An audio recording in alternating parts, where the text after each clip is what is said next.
Muhammad Hatta, nama yang tak asing dalam sejarah Indonesia, lahir di Bukit Tinggi pada tanggal 12 Agustus 1902.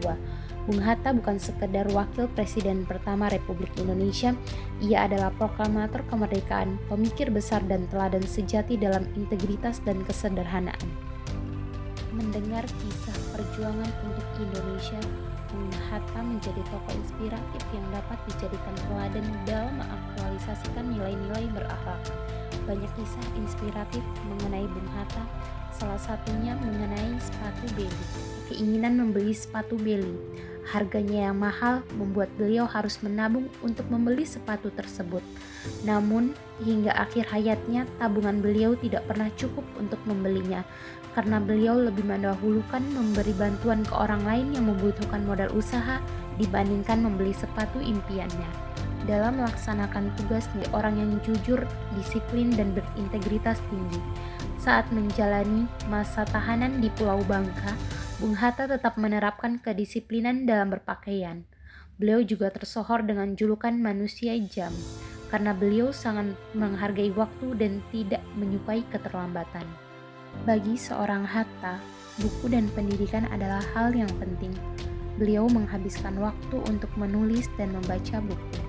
Dalam masa pembuangannya di Banda Neira, beliau bersama orang buangan lainnya mengisi masa-masa itu untuk mengajar anak-anak setempat. Kehadiran koperasi di Indonesia merupakan salah satu inovasi yang digagas olehnya. Kondisi perekonomian Indonesia yang memprihatinkan melatar belakangi pemikirannya untuk menciptakan sistem perekonomian berakseskan ekonomi kemasyarakatan dan kekeluargaan dengan cara membentuk koperasi. Keteladanan yang dapat dicontoh oleh kita sebagai aparatur sipil negara yaitu menjaga rahasia jabatan.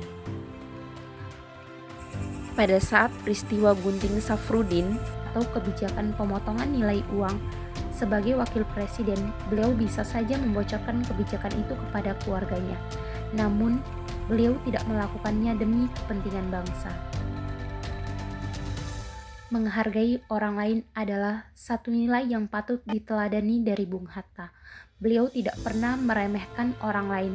Saat menjadi wakil presiden, beliau selalu bersalaman dengan masyarakat dan melarang rakyat untuk mencium tangannya, karena tidak mau pengkultusan atas dirinya. Itulah Bung Hatta di masa hidupnya, mengabdi untuk bangsa, menjaga prinsipnya yang utama. Walau raganya sudah tak di bumi, Bung Hatta akan selalu menjadi inspirasi bagi para pemuda untuk mengharumkan nama bangsa.